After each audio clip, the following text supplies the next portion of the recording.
1వ అధ్యాయము 9 నుండి 13 వచనాలు మనం చాలా క్షుణ్ణంగా అర్థం చేసుకునేదానికి ప్రయత్నం చేద్దాం. చదువునండి. దేవుడు ఆకాశము క్రిందనున్న జలములన్నీ ఒక చోటనే కూర్చబడి ఆరిన నేల కనబడును గాక అని పలుకగా ఆ ప్రకారమైన దేవుడు ఆరిన నేలకు భూమి అని పేరు పెట్టాడు. జలరాశికి ఆయన సముద్రములని పేరు పెట్టెను. అది మంచిదని దేవుడు చూచెను. దేవుడు గడ్డిని విత్తనములిచ్చు చెట్లను భూమి మీద తమ తమ జాతుల ప్రకారము తమలో విత్తనములు గల ఫలమిచ్చు ఫలవృక్షములను భూమి మలిపించునుగా కానీ పలుకగా ఆ ప్రకారమైన భూమి గడ్డిని తమ తమ జాతి ప్రకారము విత్తనములిచ్చు చెట్లను తమ తమ జాతి ప్రకారము తమలో విత్తనములు గల ఫలవృక్షములను మొలిపింపగా అది మంచిదని దేవుడు చూచెను.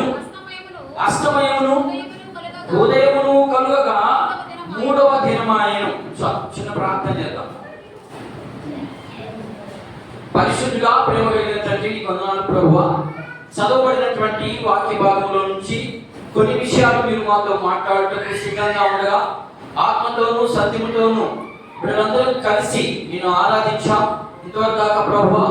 మరి ఇది చాలా ప్రాముఖ్యమైనటువంటి సమయం కనుక ఈ సమయంలో మాతో మీ వాక్యపు విశ్లేషణతో మా అందరికీ అర్థమయ్యే రీతిగా నీవు సృష్టించబడినటువంటి సృష్టిలో ఏమేమి జరగాలనో ఏమేమి ఎలా నియమించావో ఆ నియమాల ప్రకారము మేము కూడా ఈ సృష్టిలో జీవించబడిన వారమే కనుక మేము ఆధ్యాత్మికంగా ఏ విషయాలైతే నేర్చుకోవాలనో ఆ విషయాలు కూలంకుషంగా మాకు అర్థమయ్యే రీతిగా మీరు మాకు బోధించి సర్వసత్యంలోనికి మమ్మల్ని నడిపించమని ఈ ప్రార్థన యేసుక్రీస్తు నామములో ప్రార్థిస్తున్నాము తండ్రి, ఆమేన్. చదవబడినటువంటి వాక్య భాగంలో చాలా విషయాలు ఉన్నాయి.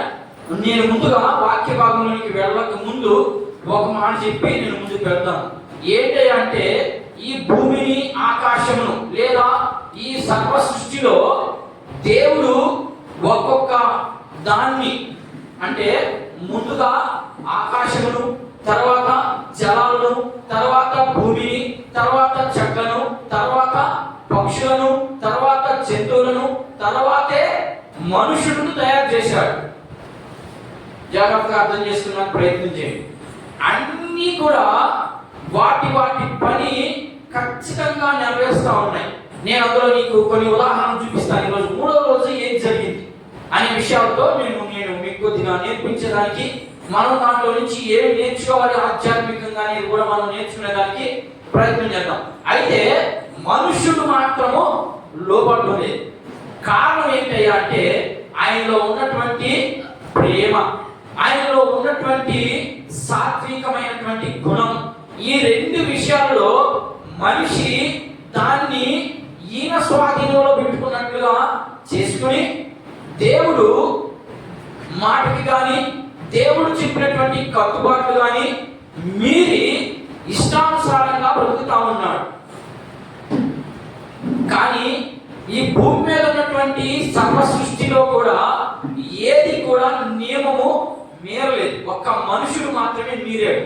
అవి ఎలా మీరలేదు, ఎందుకు మీరలేదు, దేవుడు అంటే ఎందుకు అంత శక్తి కలిగినటువంటి వ్యక్తి, ఆ శక్తిని మనం ఎందుకు రుచి చూడలేకపోతున్నాం, ఆ శక్తిని రుచి చూస్తే ఎలాంటి మాధుర్యత, ఎలాంటి అనుభవాలకు మనం వెళ్తామో ఈరోజు కొద్దిగా మనం నేర్చుకునేదానికి ప్రయత్నం చేద్దాం. మొదటిగా చూడండి, చదవబడినటువంటి వాక్య భాగంలో నుంచి ఎంత మాత్రం పక్కకు వెళ్ళను. నేను దాంట్లో ఉన్నదాన్నే మీకు ఇట్లా డివిజన్ చేశాను. నేను 10 నుంచి 13 వచనాల్లో ఇవే మాటలు ఉన్నాయి. ఏవే మాటలు ఉన్నాయి? మొదట పేర్లు పెట్టడం జరిగింది. ఎక్కడ పెట్టాడు పేర్లు? ఇది చెట్టు, ఇది పుట్ట, ఇది నీరు, ఇది భూమి, ఇది ఆకాశము. ఇట్లా కొన్ని పేర్లు పెట్టడం జరిగింది. అది 10వ వచనంలో మనం గమనించవచ్చు, 9వ వచనంలో కూడా మనం గమనించవచ్చు. కానీ మొదటిగా పేర్లు పెట్టాడు. ఏమేమి పేర్లు పెట్టాడు? 1వ అధ్యాయము 2వ వచనం చదువుతున్నాయి. ఎంత 1వ వచనం కానీ చదువు, 2వ వచనం చదువు. ఆదియందు దేవుడు ఏం పెట్టాడమ్మా? భూమిని ఆకాశమును సృజించేశాడు. Very good. 9వ వచనం చదువుతున్నాయి. దేవుడు ఆకాశము క్రిందనున్న జలములన్నీ ఒక చోటనే కూర్చబడి ఆరిన నేల కనబడును కాక అన్నాడు. చాలా ఇక్కడ ఏం కనబడుతున్నాయి? 2 విషయాలు కనబడుతున్నాయి. దాన్నే నేను ఇక్కడ 2వ అంశంలో ఆరిన నేల, ఇది బి భాగంలోకి జలములు క్రింద లేదా జలములను పై జలములను వేరు చేసినప్పుడు భూమి ఎలా ఆరింది అనేది మనం అర్థం చేసుకోవడానికి ప్రయత్నం చేద్దాం.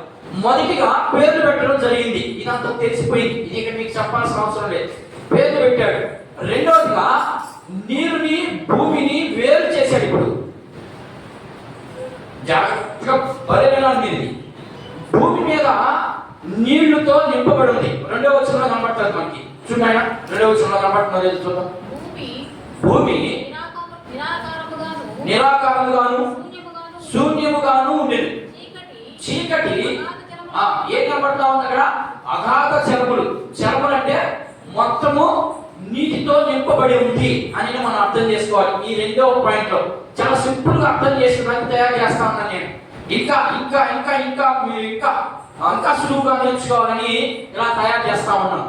చాలా సమయాన్ని నేను దేవుని దగ్గర గడుపుతా ఉంటేనే ఇలా వేరు చేసేదానికి వీలు పడుతుంది. ఏదో అటు పోయి వచ్చేసేదానికి డివైడ్ చేయడం, ఇలా అర్థం చేసుకోవడం చాలా కష్టం. అందుకని మీకు సింపుల్ గా అర్థమవుతుందని నేను ఇక్కడ సింపుల్ గా మీకు అర్థం చేసుకునే దానికి తగ్గట్టుగా రాశాను. ఇక్కడ ఏం చేశాడు? నీరుని భూమిని ఇప్పుడు వేరు చేస్తున్నాడు. వేరు చేసి భూమి కిందంతా కూడా నీరు కిందంతా కూడా భూమి ఉందా? ఉంది. ఇదంతా భూమి. ఈ భూమిలో నీరుంది. ఇదంతా భూమి.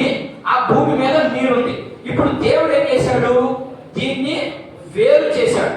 వేరు చేశాడు అంటే అడ్డుకట్ట లేదా ఆజ్ఞ, దానికి సరిహద్దు అని పెట్టాడు. మీకు అర్థం చేసుకునే ప్రయత్నం చేయండి. నీరుని ఎలా ఉందన్నమా? అగాధ జలముల పైన కమ్మి ఉండేది. అంటే జలములంతా కూడా భూమి అంతా నిండి ఉన్నటువంటి ఆ జలమును ఇప్పుడు దేవుడు ఒక ఆజ్ఞ ఇస్తున్నాడు. ఏమని ఇస్తున్నాడయ్యా అంటే నీటినంతటినీ కూడా ఏకరాశిగా ఒకవైపుకి నెట్టేశాడు. భూమి మీద 2 పాలు నీరు, ఒక్క పాలు మాత్రమే ఖాళీ భూమి లేదా ఆరినటువంటి భూమి కనబడతా ఉంది.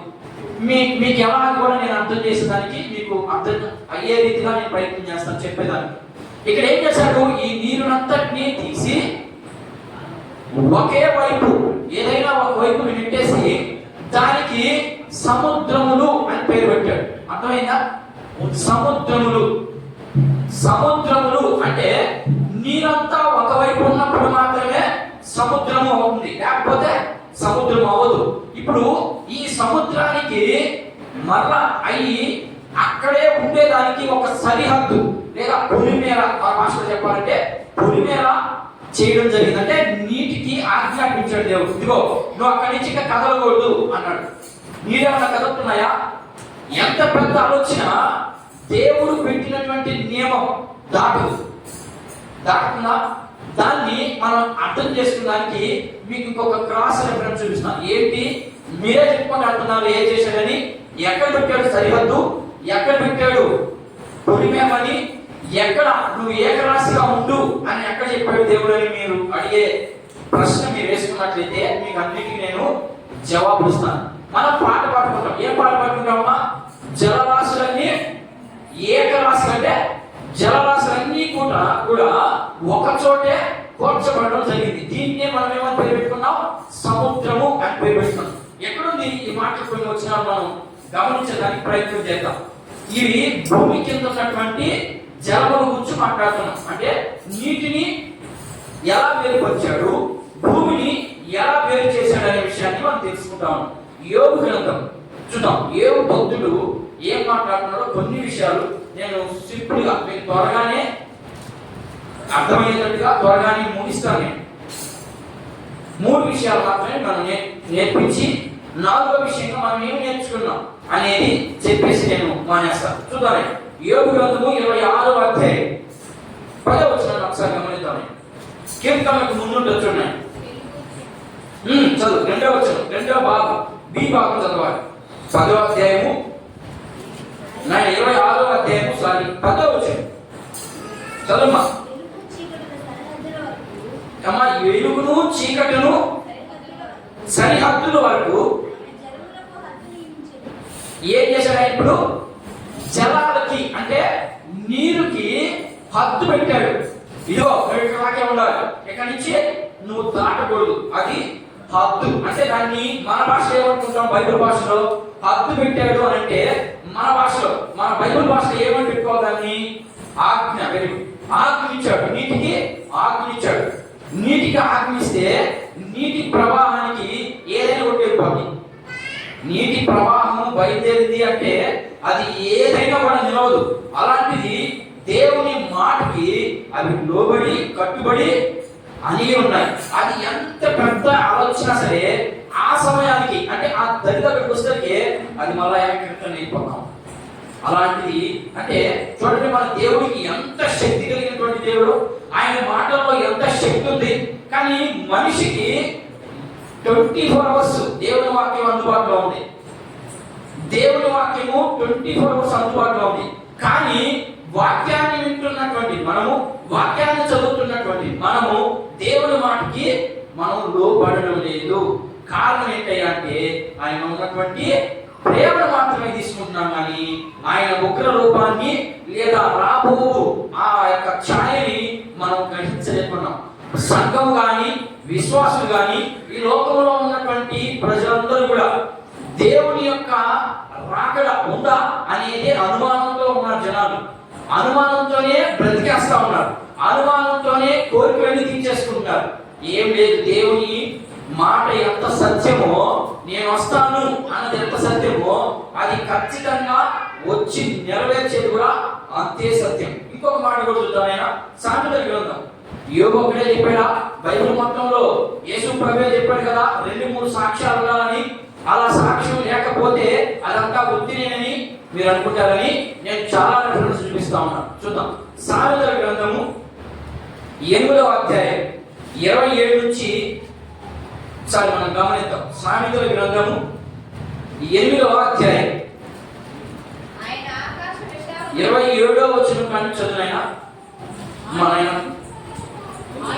ఆయన ఆకాశ విశాలమును స్థిరపరిచినప్పుడు చూడండి ఏం చెప్తున్నాడు. చూడండి ఇక్కడ భక్తులు ఎలా సెలవిస్తా ఉన్నారు. చూడండి, ఆయన ఆకాశములను స్థిరపరిచినప్పుడు, మహాజలముల మీద మండలమును నిర్ణయించినప్పుడు నేనక్కడ నుండి ఎవరినా యేసు ప్రభు. Very good. అట్లుండాలి. దేవుని వాక్యంలో నుంచి మనం ఎంత తెలుసుకుంటున్నాం? రోజు రోజుకి ఆశీర్వదించబడాలి. ఆశీర్వదించబడాలి అంటే నువ్వు ఆధ్యాత్మికంగా ఎదగడమే ఆశీర్వాదం. బైబిల్ ప్రకారము, కొత్త నిబంధన ప్రకారము నువ్వు ఆధ్యాత్మికంగా ఎదగడమే ఆశీర్వాదం. ఎందుకంటే ఆశీర్వాదాలు ఈ భూమి మీద పనికిరావు. ఇదే ఆశీర్వాదం. చదవండి. ఆయన పైన ఆకాశమును స్థిరపరిచినప్పుడు, జలకాలను ఆయన బిగించినప్పుడు జలములు తమ సరిహద్దులను సరిహద్దు మేలగలది. చూడండి ఎంత భయం. చూడండి దేవుని మాటకి భయం నీచుకుంటుందా?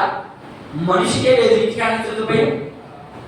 పోతే ఇప్పుడు మనం అంటే చనిపోతామని ఒక భయం ఉంటుంది. నీకే చనిపోతుంది, నీటికి ఒక భయం ఉంటుందా? కానీ చూడండి ఎంత కరెక్ట్గా చేస్తా ఉన్నాయి. వాటి పని వాటికి నియమించినటువంటి సెక్షన్లోనే, వాటికి నియమించినటువంటి సమయాల్లోనే అవి కరెక్ట్గా పాటిస్తా ఉన్నాయి. ఇంకా చదువున్నాయి. ఆయన సముద్రములకు పొలిమేర. మళ్ళా చూడండి ఎంత మంచి మాటలు. చూడండి ఎన్ని మన కోసం ఎన్ని చేసింది. ఎవరి కోసం చేశాడు అంటే నోవాహుతో నిబంధన చేశాడు. కాబట్టి ఇక్కడ పొలిమేర దాటే రాకూడదు. నేను చెప్పేంత వరకు నోవాహుతో నిబంధన చేశాడు, ఈ భూమి మీదకి ఇక జల ప్రళయం రాదు అన్నాడు. వచ్చిందా? ఇప్పటికి రాలేదు జల ప్రళయం. వస్తే ఈ పాటికి మనందరం అవుట్. లేదు, సునామీ వస్తుంది, అది జల ప్రళయమా? కాదు, సునామీ వేరు, జల ప్రళయం వేరు. జల ప్రళయం అంటే భూమి మొత్తాన్ని కంపించడమే, కానీ సునామీ ఏదో ఒక ప్రాంతాన్ని ఎత్తినందుకు అంతే. అది ప్రకృతికి అది సాధ్యం, దేవునికి ఇది సాధ్యం. ఇంకా ఇంకా చూడండి, ఇంకో కొన్ని మాట చూద్దాం. ఆయన సముద్రములకు పొలిమేరను ఏర్పరిచినప్పుడు భూమి యొక్క పునాదులను నిర్ణయించినప్పుడు నేనే ఆయన యొక్క ప్రధాన శిల్పినై అనుదినము ఏటికి సంతోషిస్తున్నాడయ్యా అక్కడ ప్రభు అంటే? ఆయన చేసినటువంటి నియమాలు, ఆయన పెట్టినటువంటి ఆజ్ఞలు, వాటన్నిటిని చూసి అబ్బా, నా స్వరూపంతో చేయబడినటువంటి నా జనాంగం జాగ్రత్తగా అర్థం చేసుకునే ప్రయత్నం చేయండి. అప్పుడు మనుషులు సృష్టించాడా? సృష్టించలేదు కదా. మూడవ రోజు జస్ట్ ఊరికే వేరు చేస్తా ఉన్నాడు. మనిషి ఏ రీతిగా జీవించాలి, మనిషికి ఇవి ఏ రీతిగా ఉపయోగపడాలి అనే దానికి మాత్రమే ఇప్పుడు పేర్లు పెట్టి వాటిని పలానా పలానా చోట్ల ఉండండి అని చెప్తా ఉన్నాడు. ఇదంతా ఎవరి కోసం అయ్యా అంటే మన కోసమే.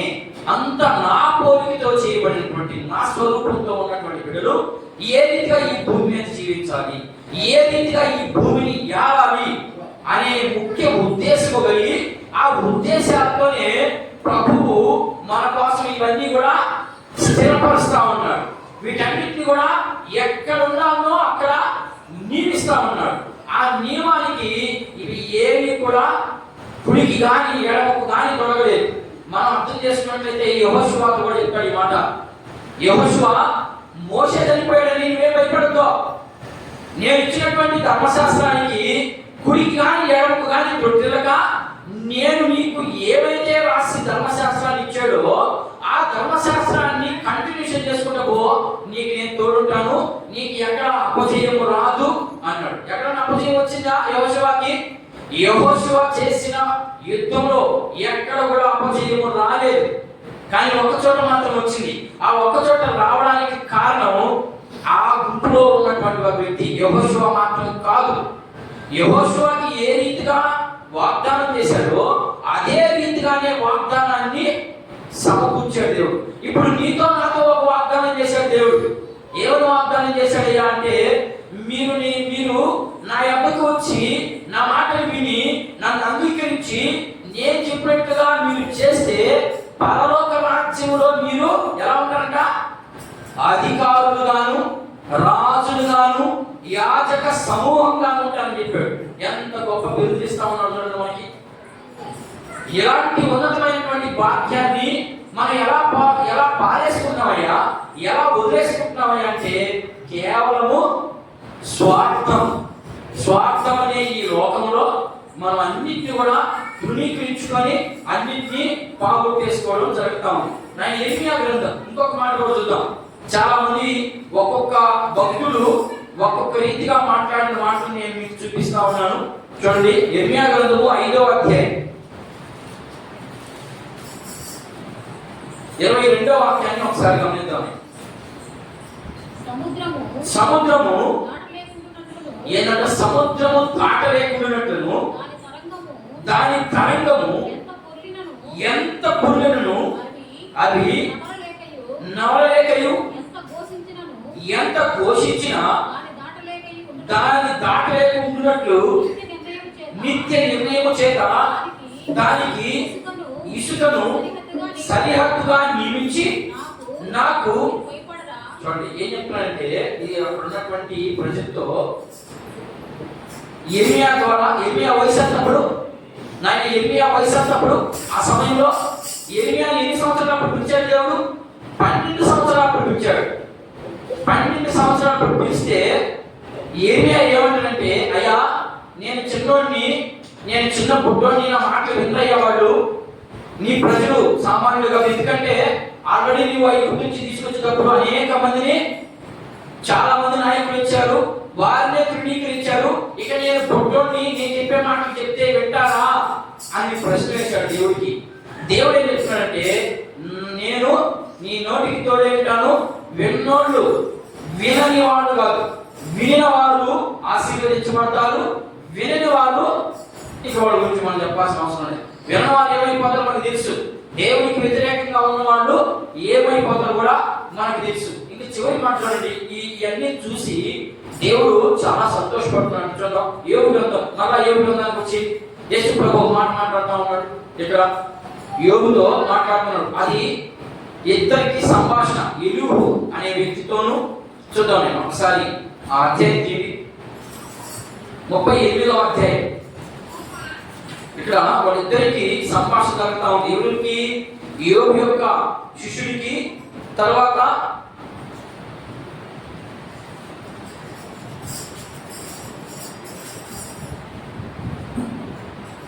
చూడండి 34వ అధ్యాయం చూడండి ఒకసారి. ఎవరితో సంభాషణ జరుగుతుందో మనం గమనించాలి కదా. సందర్భం చూడాలి కదా, ముందు సందర్భం చూసి ఆ తర్వాత ఏం జరిగిందో మనం అర్థం చేసుకోవాలి.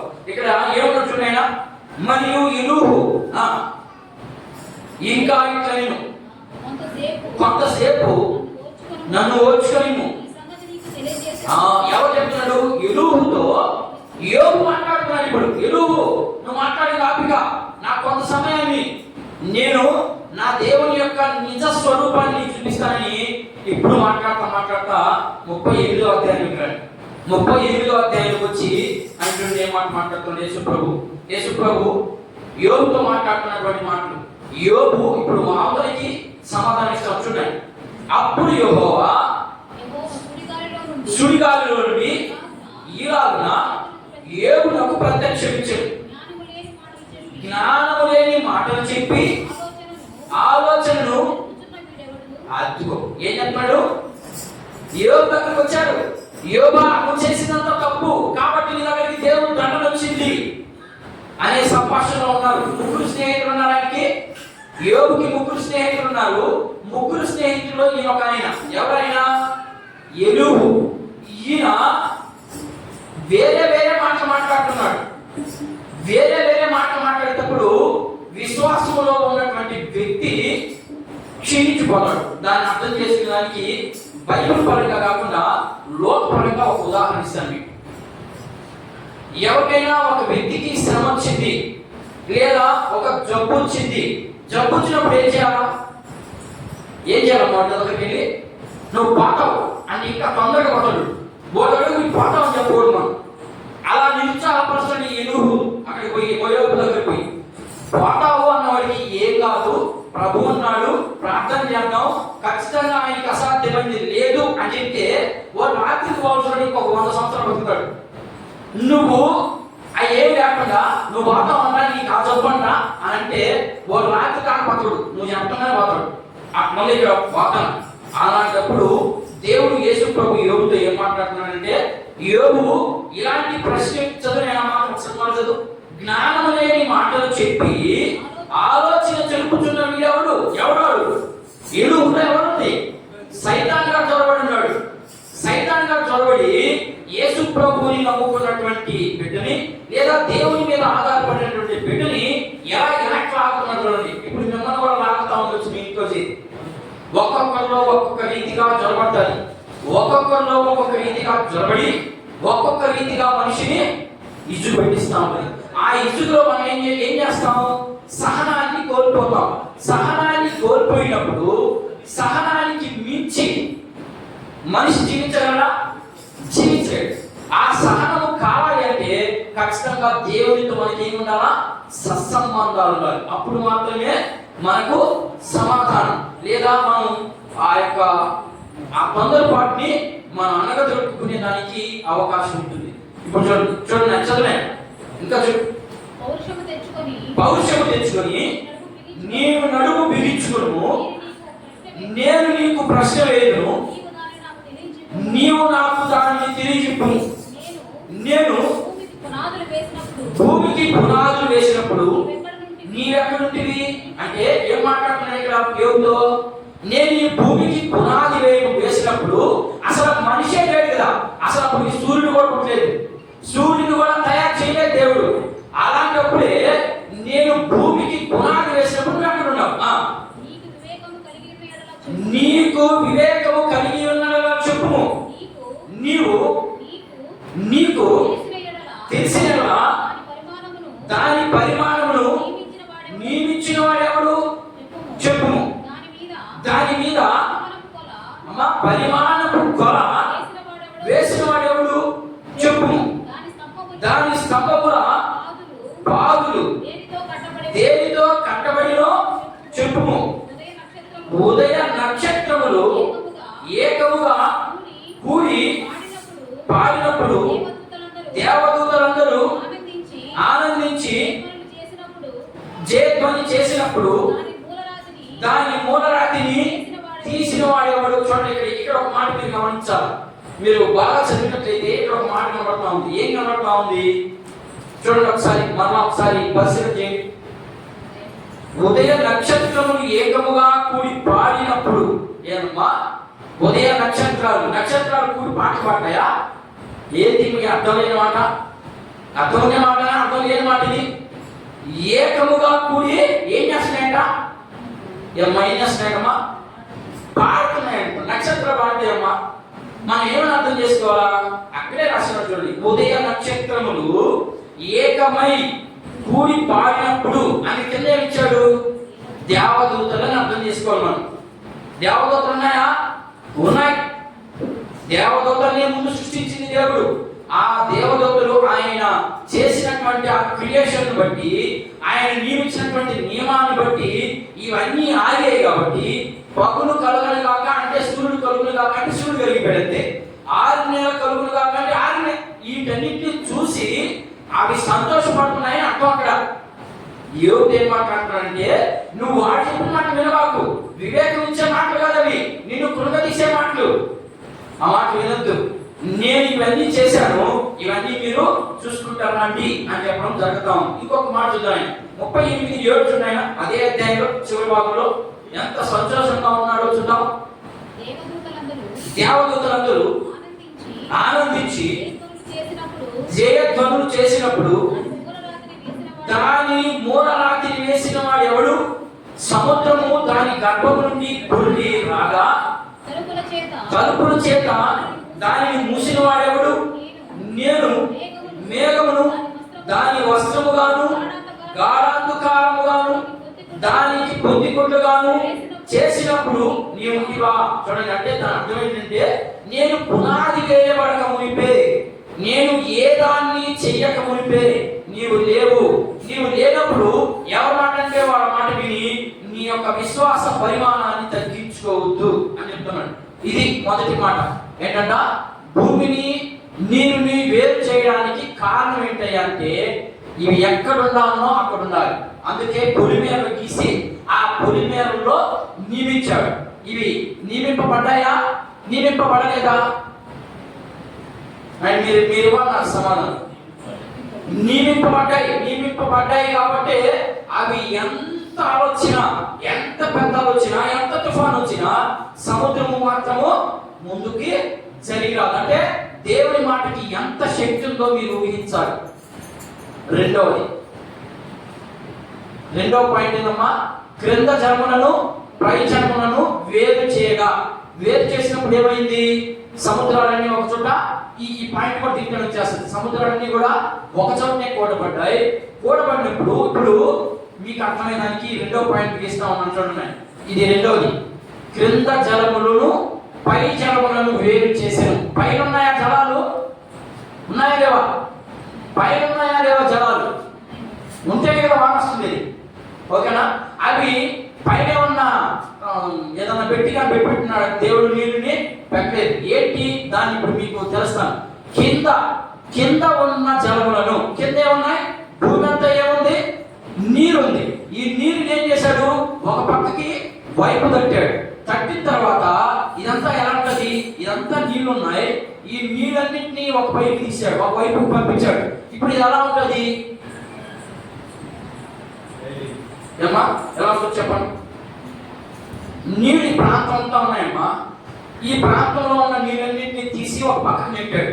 ఇదిగో అక్కడే ఉండండి మీరు అన్నారు. ఈ ప్రాంతం అంతా ఎలా ఉంటుంది? ఆరు నేల ఉందా? చెప్పారు కరెక్ట్గా చెప్పారు. తడిసిపోయింది ఈ నేలంతా. ఈ నేలంతా నీళ్లు ఉన్నాయంటే తడిసిపోయింది కదా భూమి. ఇప్పుడు ఏం చేశాడు? ఈ నీటికి ఆత్మిచ్చాడు. ఇక్కడ ఉన్నది మీరు, ఇది మీ సరిహద్దు అని గీత గీశాడు అనుకున్నాం.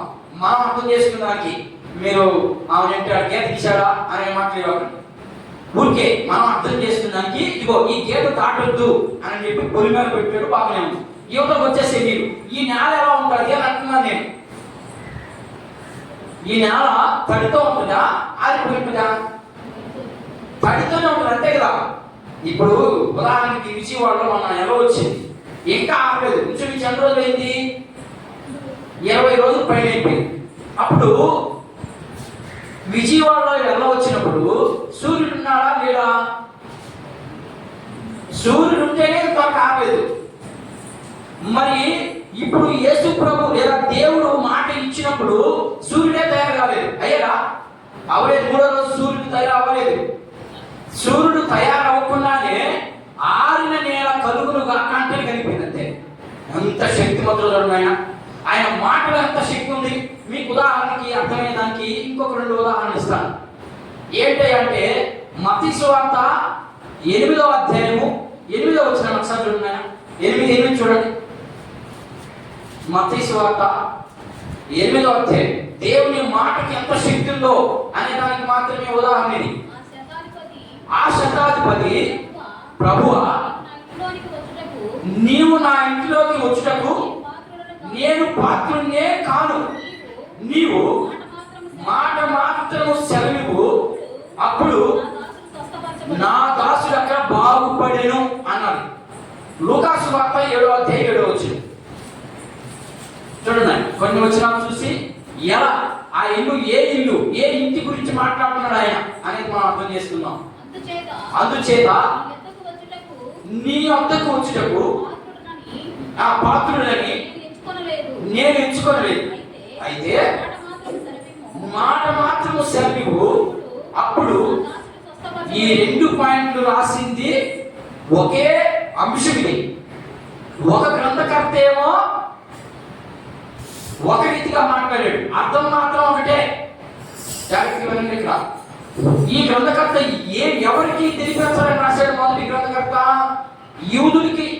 యూదులకు మాత్రమే అర్థమవుతుంది ఈ భాష. లూకా ఎవరికి రాశాడు? అన్యులకి రాశాడు. ఇవి జాగ్రత్తగా మీరు అబ్జర్వేషన్ చేయాలి. ఇప్పుడు యూదులు అర్థం చేసుకోవాలి, అదే రీతిగా అన్యులు అర్థం చేసుకోవాలి. అప్పుడు దేవుడు ఎవరో అర్థమవుతుంది ఇద్దరికి. అందుకని ఆయన ఏం చెప్తున్నాడంటే, శతాధిపతి ఏం చేస్తున్నాడంటే, ప్రభువా నేను నీ యొద్దకు రావడానికి లేదా నువ్వు నా యొద్దకు రావడానికి నా ఇల్లు అంత యోగ్యమైనది కాదు. ఎందుకని ఆ మాట అన్నాడు? ఏ ఇంటి గురించి మాట్లాడుతున్నాడు ఆయన? భౌతికమైనటువంటి ఇంటి గురించి మాట్లాడుతున్నాడా? ఆత్మ సంబంధమైనటువంటి ఇంటి గురించి మాట్లాడుతున్నాడా? ఆత్మ సంబంధమైన ఇంటి గురించి మాట్లాడుతున్నాడు. చాలా మంది భౌతిక సంబంధించి అంటే వాళ్ళ ఇంటికి వచ్చాడు అనుకుంటున్నారు. సందర్భం అయితే అదే కానీ ఈయన అన్యుడు ఎవరు? శతాధిపతి. ఆయనకి దేవునికి గురించి అవగాహనే లేదు. అలాంటి వ్యక్తికి ఆయన ఏం చెప్తున్నాడంటే, అయ్యా ఈ ఇంట్లో చాలా వేస్ట్ ఉంది, రాళ్ళు ఉన్నాయి, రప్పలు ఉన్నాయి, ఇది సరైనటువంటి మార్గంలో లేదు. ఎంత విశ్వాసం చూడండి ఆయనకి, ఆ శతాధిపతికి దేవుడి మీద. నా హృదయం అంత సరైనటువంటి ఇల్లు కాదు. మీరు హెబ్రీ పత్రికలో కానీ చదివితే అక్కడ 3 ఇళ్ళ గురించి మాట్లాడతాడు. మోషే ఇంటి గురించి మాట్లాడతాడు, రెండవది యేసు ప్రభు ఇంటి గురించి మాట్లాడతాడు, మూడవది మన ఇంటి గురించి మాట్లాడతాడు. 3 ఇంటి గురించి మాట్లాడతాడు. మనం దాన్ని ధ్యానం చేస్తా ఉన్నాం కాబట్టి అక్కడ ఇంటి గురించి ఎలా ఏంటి ఆ ఇంటి గురించి కూడా అప్పుడు మనం తెలుసుకోవడానికి ప్రయత్నం చేద్దాం. అంటే శతాధిపతికి ఎంత భయం చూడండి దేవుడు అంటే. అయ్యా నువ్వు ఆధ్యాత్మికంగా నా ఇల్లు సరిలేదు, శరీర సంబంధంగా కూడా నా ఇల్లు సరైన నీ ఇల్లు కాదు. అంటే నీ వచ్చేదానికి ఆ ప్లేస్ అంత అర్హత పొందినటువంటి ప్లేస్ కాదు అని చెప్తున్నాడు. మరి మనం ఇస్తున్నాం ఆయనకి? ఆయన మాటకు అసలు ఒక్క రవ్వ కాకపోయినా ఒక్క రవ్వ అయినా ఇవ్వగలుగుతున్నావా? ఏమి ఇవ్వలేకపోతుంది. ఇది రెండవ దాంట్లో రెండో విషయం. చివరిగా మూడో విషయం వాక్య భాగంలో నుంచి మనం నేర్చుకునేటువంటి మాట. ఇప్పుడు ఏం చేశాడమ్మా? నేను చదువునమ్మా 13వ వచనం చదువు, లేదంటే 12 చదువు. 12వ వచనం. ఇక్కడ 10వ వచనం 11వ వచనం రెండు అయిపోయినాయి. 12వ వచనంకి వచ్చాము. చదువునాయి. భూమి గడ్డిని తమ తమ జాతుల ప్రకారము ఫలమునిచ్చు చెట్లను తమ తమ జాతి ప్రకారము విత్తనములు కలిగిన ఫల వృక్షములను చాలున్నాయి.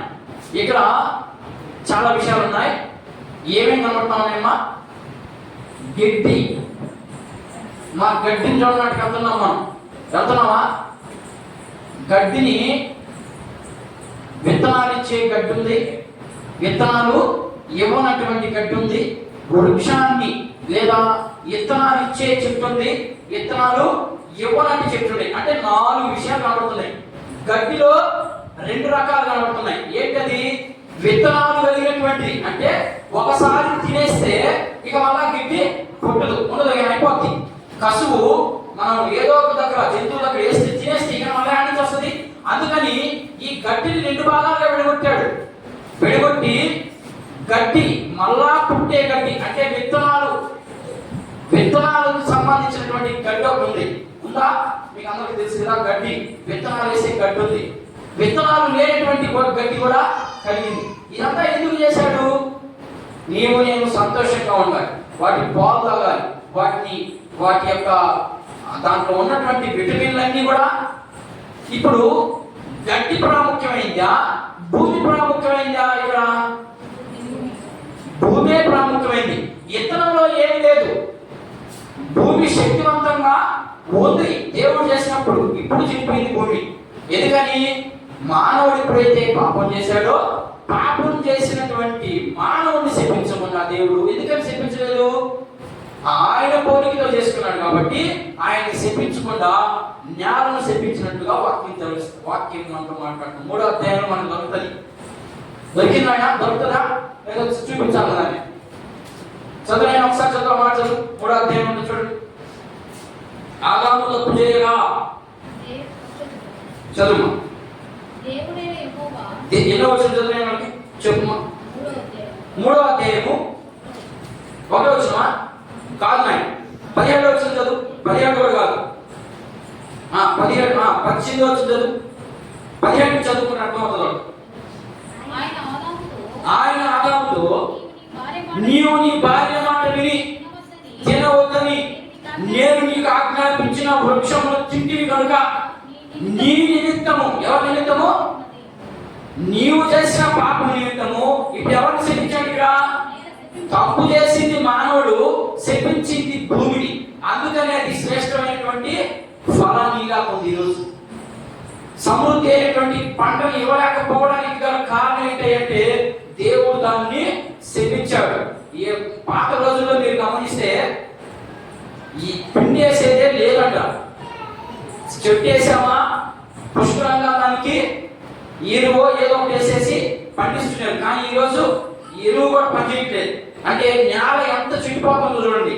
మనం ఇక్కడ పాపం చేసే కొద్ది నేల పండడం తగ్గిపోద్ది. కరువు వస్తుందని చెప్తున్నారు కదా. ఎలా వస్తుంది కరువు అంటే, ఊర్లో కానీ దేశంలో కానీ ఎక్కడైనా కూడా పాపం విస్తరిస్తూ ఉంటే ఆ ప్రాంతం అంతా కరువే. పాపం ఎక్కడ విస్తరిస్తారో కరువు కూడా అక్కడే స్టార్ట్ అవుతుంది. మనం ఋతు గ్రంథాన్ని చూస్తున్నాం. కరువు వచ్చింది అక్కడ. ఎందుకు వచ్చింది? ఇశ్రాయేలు ప్రజలు దేవుని మాట వినలేదు. వినకపోతే దేవుడు ఏం చేశాడు? నేలని పండనీయకుండా చేసి పారేశాడు. పండనీయకుండా ఎప్పుడైతే చేశాడో బయలుదేరి ఎక్కడికి? మోయాబు ప్రాంతానికి బయలుదేరినప్పుడు చాలా విషయాలు జరిగి అక్కడ పోయినప్పుడు చూద్దాం. ఈ 2 విషయాల్లో మొదటిగా గడ్డిని 2 రకాలుగా చేశాడు. ఒకటి విత్తనాలు ఇచ్చే గడ్డి, 2 విత్తనాలు ఇవ్వనటువంటి గడ్డి. 3వది మీకు ఒక ఆధ్యాత్మికమైనటువంటి విషయం చెప్పి నేను ముగించేస్తాను. కరెక్ట్గా నా సమయం కంటే ఇంకా ముందే ముగిస్తాను ఈరోజు. రెండో మాట కనబడుతున్నాయి అక్కడ. తమ తమ జాతుల ప్రకారము ఫలాన్ని, ఏమమ్మా చదువునమాట, ఫలాన్ని ఇచ్చు చెట్లను వాటిలో కూడా విత్తనాలు కలిగినటువంటి చెట్లు అన్నాడు. మళ్ళా కూడా ఇక్కడ 2 మాటలు మాట్లాడాడు. చదువు ఆ మాట చదువు మళ్ళీ ఒకసారి. అమ్మా, దేవుడు గడ్డిని విత్తనములొచ్చి చెట్లను భూమి మీద తమ తమ జాతి ప్రకారము అదిగో ఏం చెప్పాడుగా, ఫలాన్ని ఇచ్చే ఉంటాయి. 2 చదువుమా, విత్తనాలు కలిగినటువంటి ఫలాలు ఉంటాయి. భూమి మొలిపించును కాకంటే మొలిసిపోయాయి. ఇక్కడ చూద్దాం, ఈ విత్తనాలు కలిగినటువంటి ఫలం ఏంటవి? విత్తనాలు ఏమైనా ఉన్నాయా? మీకు ఏమైనా వచ్చాయి? నేను చెప్తాను చూడండి. వరి విత్తనం ఇస్తుందా? ఇస్తుంది. తర్వాత చాలా వరకు విత్తనాలు ఇచ్చేవి చాలా ఉన్నాయి. కొన్ని విత్తనాలు అంటే మరలా తినేసి గింజేస్తే ఫలించినటువంటి ఫలాలు కూడా కొన్ని ఉన్నాయి. ఇవి 2 కూడా దేవుడు ఎప్పుడైతే పలికాడో ఆ ప్రకారంగా జరిగిస్తా ఉన్నాయి. వాటి పనిని, వాటి ఒక నియమాన్ని నియమించి మనం నెక్స్ట్ వాళ్ళని చూసుకుందాం. ఇంకా క్లియర్గా అర్థమవుతుంది మీకు. ఆ ఫలాన్ని ఇచ్చేటప్పుడు అది ఇవ్వాలంటే ఇవ్వాల్సిందంతే, అలా జరుగుతా ఉంది. ఇది ఈ 4 వచనాల్లో ఉన్న వివరణ. దేవుని మాటకి ఎంత శక్తి ఉందో మనం అర్థం చేసుకునే దానికి దేవుడు మన కోసం ఎంత చేశాడు చూడండి. మొదటి నుండే, ఆది నుండే. సరే, నాకు ఒక డౌట్ వచ్చింది ఇక్కడ. 6 నెలల కలగగా అంటే ఎట్లా అయిపోతుంది సూర్యుడు లేకుండా? అదొకటి. రెండో డౌట్ ఏంటి? మీకేం రాలేదమ్మా, ఇప్పుడు చదివారు కదా. రెండవ డౌట్, అది ఉదయము చదువుమా, ఉదయము అస్తమయము అవగా అన్నాడా? ఉదయము అస్తమయము కలుగుగా అది 3వ దినం అన్నాడు. ఉదయము అస్తమయం కలగాలంటే ఖచ్చితంగా సూర్యుడు ఉండాలా పడేదా? నాకు సూర్యుడు లేకుండా అంటే ఏంటిది? నాకు కూడా ఈ డౌట్తో చంద్రబాబు కూర్చున్నా, ఏం అర్థం కాదు. ఎంతసేపు కంప్యూటర్ కూర్చుని కొడతా ఉంటే వస్తే కదా బయటికి. దేవుని మాటకి అక్కడ ఏం జరిగిందంటే, సూర్యుడు ఉంటేనే మనకు అస్తమయం అవుతుంది, లేకపోతే అస్తమయం అవదు కాబట్టి ఇప్పుడు ఏం జరుగుతుంది? ఇక్కడ టయాన్ని నియమించాడా? టైం వచ్చేస్తుంది కదా, ఇప్పటికి వచ్చిందా రాలేదా? ఫస్ట్ లో చెప్పాను కదమ్మా, సృష్టించబడక మునుపు ఏం జరిగింది? ఒక సమయం ఉంది, కాలం లేనటువంటి సమయం. ఇప్పుడు కాలాన్ని స్టార్ట్ చేశాడు ఆయన. ఆది అంటే ప్రారంభించాడు. టైం దొరికిపోయింది, ఇక్కడ టైం వచ్చింది. ఈ టైంతోనే ఇది అస్తమయము సాయంకాలం అయినట్టుగా మనం అర్థం చేసుకోవాలి. సూర్యుడు లేనప్పుడు ఏం జరగాల? ఉదయం 10 టైము, సాయంకాలం 10 అని ఎట్లా చెప్పగలము? భూమి తన చుట్టూరు తిరుగుతా ఉంది కాబట్టి కాలము ముందుకు వెళ్తా ఉంది. అంతేనా? తెల్లి మహానుభావుడు సయ సూర్యుడు లేనంత మాత్రాన టైం ఆగదు. టైం పాటు టైం. ఆల్రెడీ ఆదిలోనే ఫస్ట్ లోనే చెప్పాడు. ఏమని?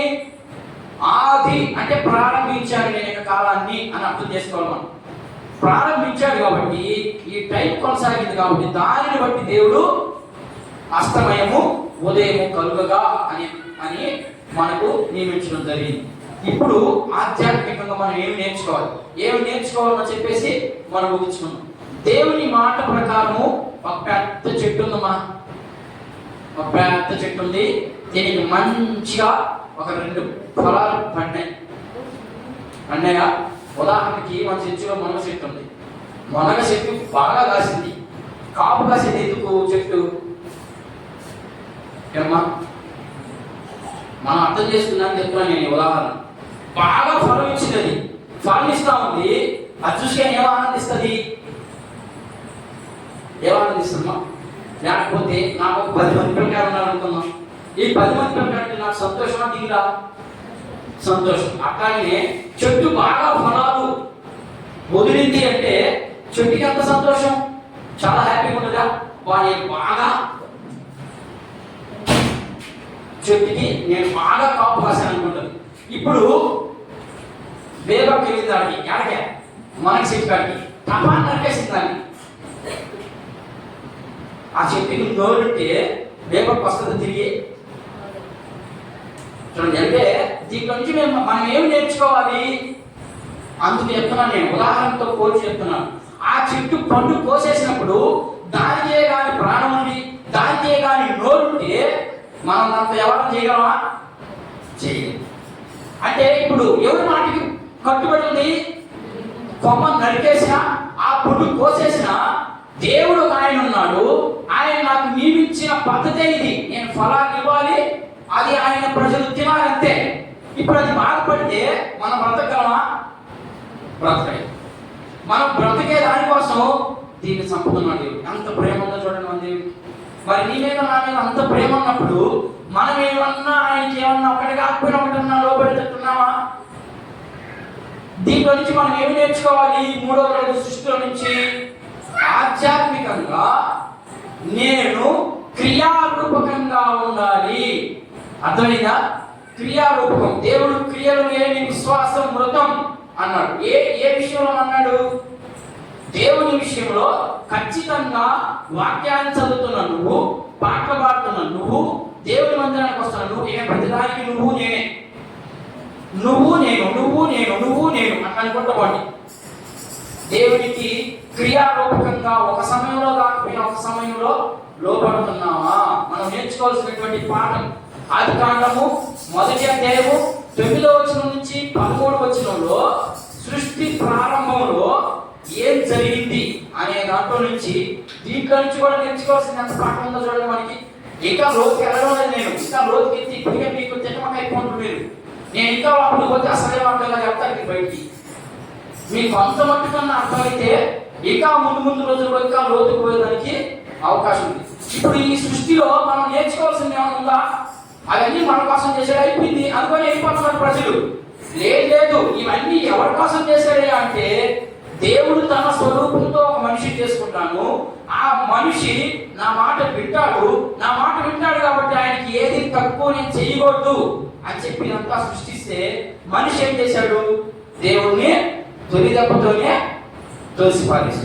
తోసిపారేసినందుకు ఈరోజు శ్రమలు అనిపిస్తా ఉన్నాం.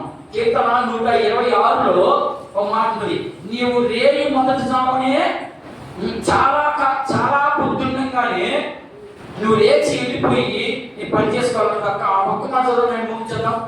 కీర్తనలు 126 అక్కడ భక్తులు ఏ రీతిగా మాట్లాడుతున్నారు చూద్దాం. 126 లేదా 120 చూడండి. నేను ఒకసారి 126 అనుకుంటాను, 128 సారీ 128 నాయన చదువుమా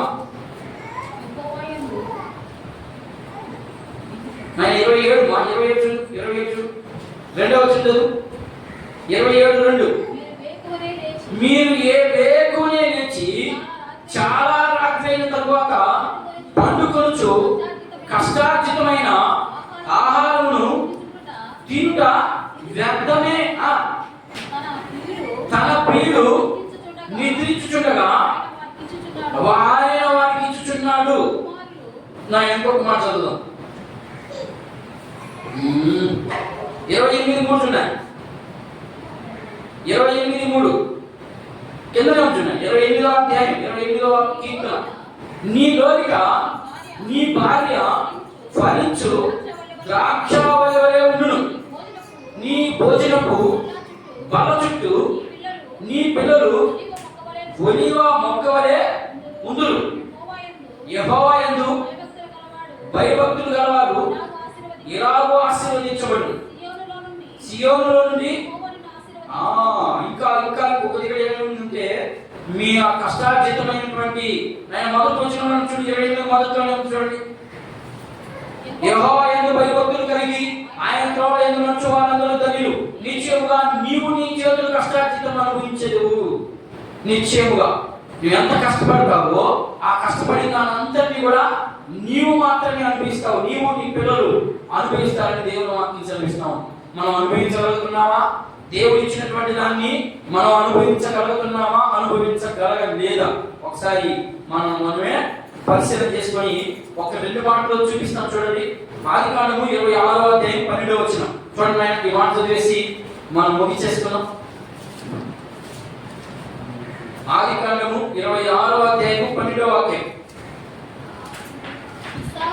ఇస్సాకు ఆ దేశమందున్న వాడై విత్తనము వేసి ఆ సంవత్సరము నూరంతల ఫలం వస్తుందా మీకు? ఏమైనా ఏ విత్తనం వేశాడు ఆయన? ఏమన్నా చూడండి మీరు. ఆయన విత్తనాన్ని వేశాడు, వేసిన తర్వాత నూరంతల ఫలం ఫలిస్తా ఉన్నాడు.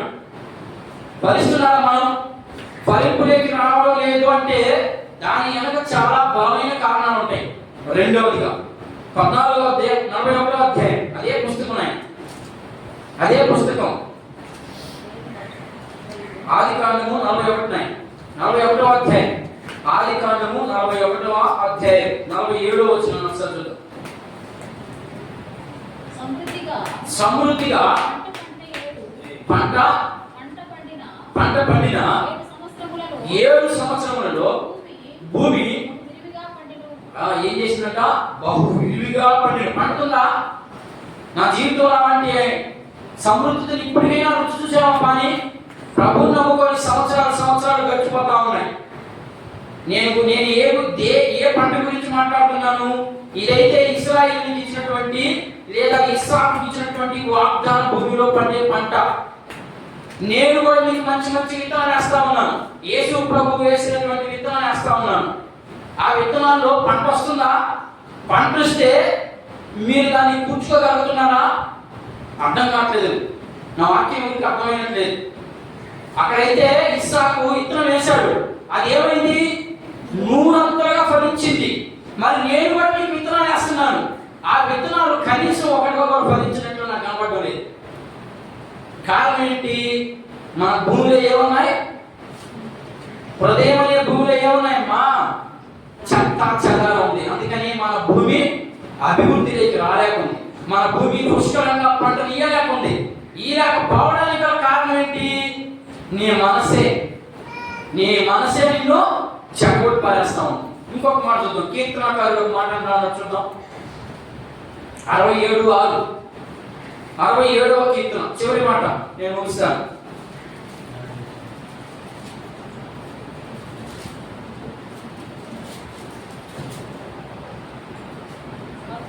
అప్పుడు భూమి దాని ఫలమునిచ్చును, దేవుడు మా దేవుడు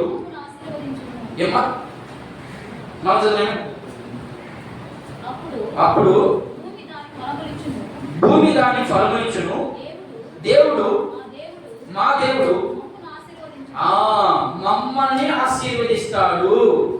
వేసిన విత్తనము నేను ఇందాక చెప్పాను, విత్తనాల్లో ఏమీ శక్తి లేదు. బాగా ఎండకు పోసేసి అప్పుడు వేస్తాం మనం విత్తనాన్ని. ఎండకు పోసేసి దాంట్లో జీవం ఉంటుందా? జీవం ఉండదు. అంటే ఇప్పుడు ఎక్కడ శక్తి ఉంది? భూమిలోనే శక్తి ఉంది. భూమి శక్తిని బట్టి అది విత్తనాలు ఇస్తుంది. మరి మనం చాలా విత్తనాలు వేసుకుంటున్నాం. త్రోవ పక్కన విత్తనాలు, ముళ్ళ కంపలో విత్తనాలు, మంచి నేల విత్తనాలు. ఏ విత్తనాలు మనం మీరు పరిశీలన చేసుకున్నాం. అందరూ కళ్ళు మూయింది ప్రార్థన చేసుకున్నాం. మిమ్మల్ని మీరు పరిశీలన చేసుకోండి. ఏ విత్తనాలు త్రోవ పక్కన పడ్డాయా? మన